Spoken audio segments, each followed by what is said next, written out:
So we can click here to open the rules playground. Okay, so first of all, let's get the read, which is this get. Okay, this get. So first, let's not authenticate the user. So you've seen here, if we turn this on, which means it's authenticated. If we turn it off, is not authenticated. So now we need to check inside this path. Okay, so to do that, we need to come here and create that path.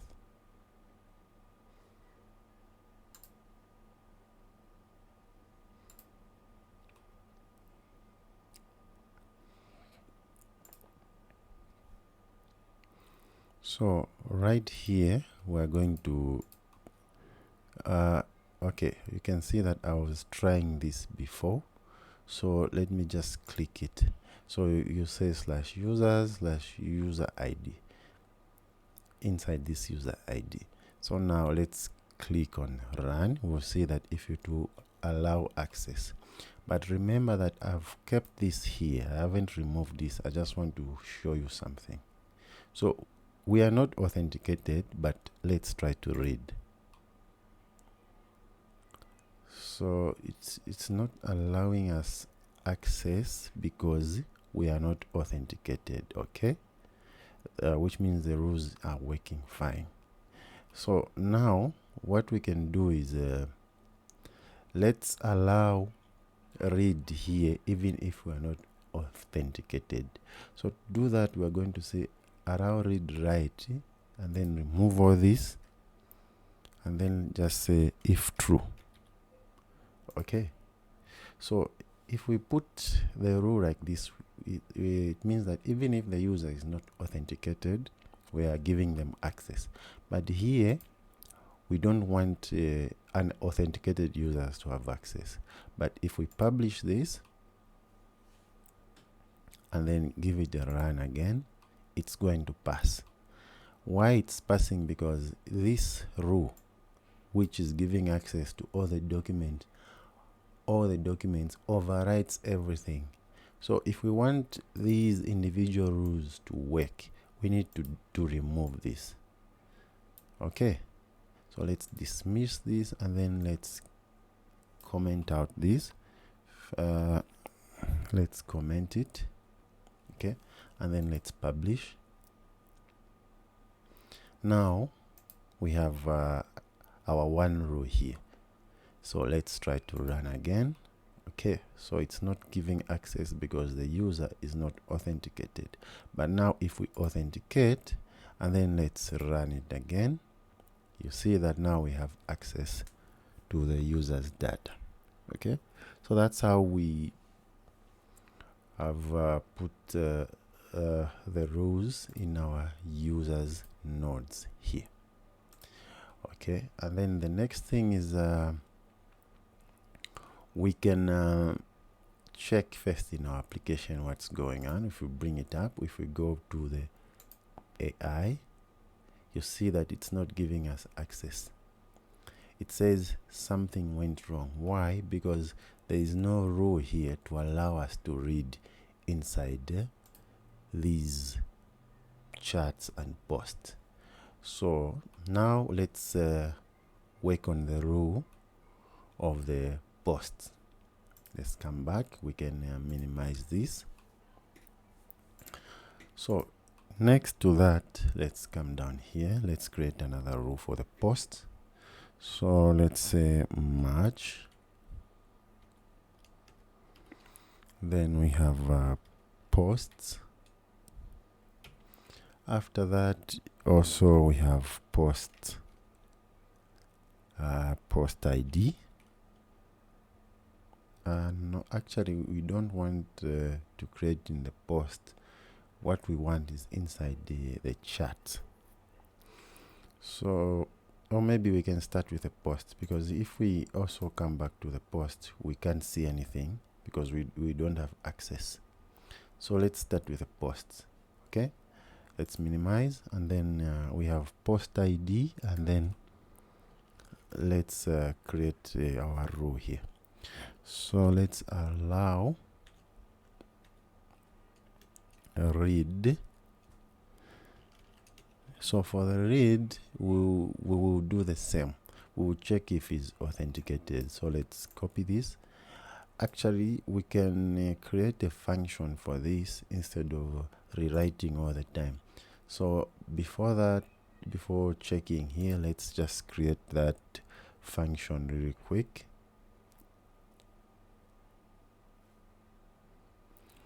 So we can come down here and then let's create this function which says, let's have a comment, check if authenticated, like that.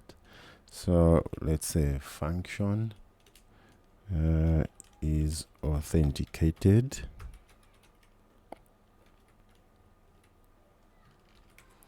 So this function is just going to return this.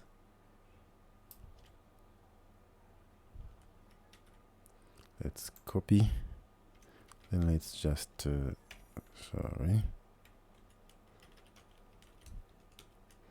let's return this. So this function is just checking if this user is authenticated. So now instead of calling this, we can just say is authenticated.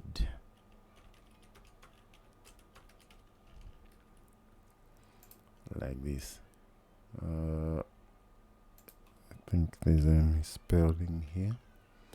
Okay, like that. And then we can also copy this and put it here.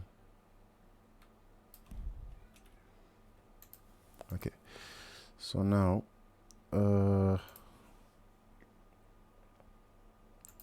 what we need to do is we need to remove this if statement here and then put it here. If like that. And then so here also we need to check if is authenticated.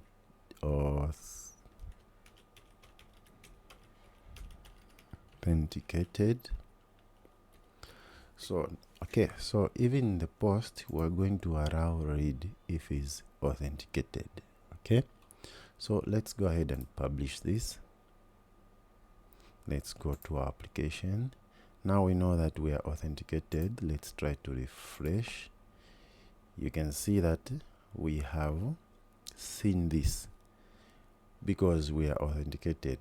But now for the likes, we are getting this weird behavior, and we can't also press here.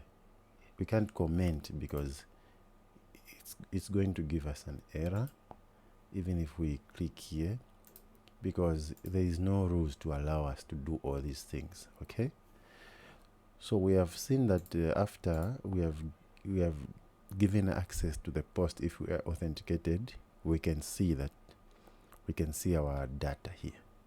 Here it will load, but it will allow access, it will deny access. Okay, after it has finished loading. So let's come back here and then let's minimize again.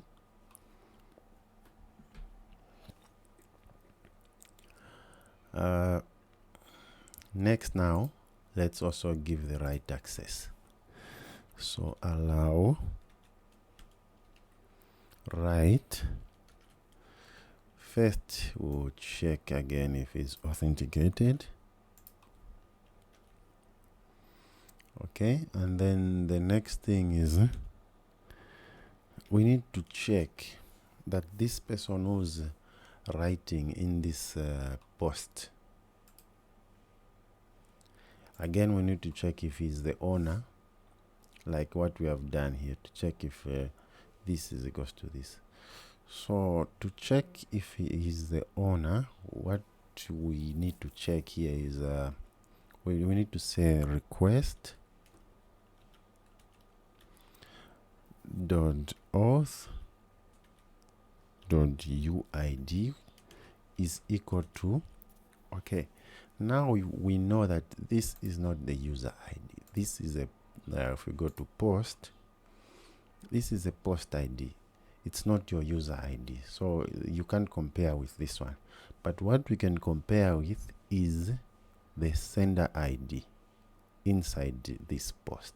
Okay, so to get this sender ID, we are going to say a request.auth.uid is equals to request.resource, the incoming resource, and then .data .sender ID,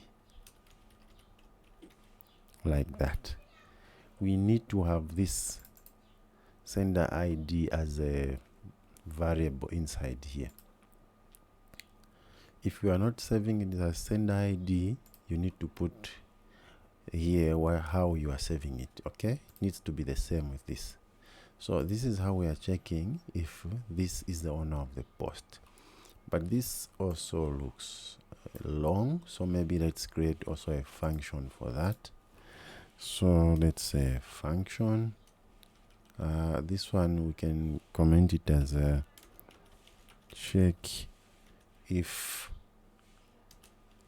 it is owner of the post. So we'll say function is owner, like that. And then let's of course return this. Let's cut it out and then let's just return it like that. Okay, and then here we'll say is owner. Okay, so here we are giving the right access as well to the post owner. Once we check if he's authenticated, and then we are giving him the right access. So let's also publish this. So we can also test this because in the here we are still having just the same of read and of write, because we are not publishing any post.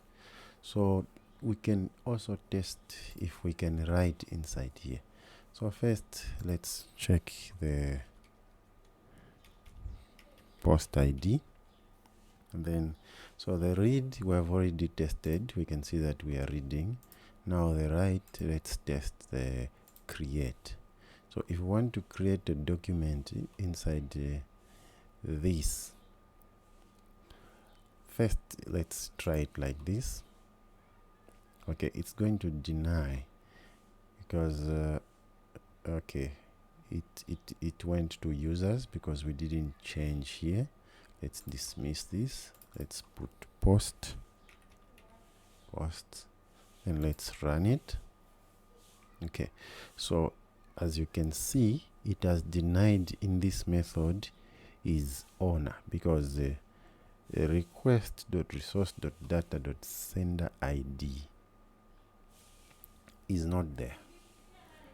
Okay, so let's build this data. What we need to do is we can create here on a build, and then let's create the sender ID,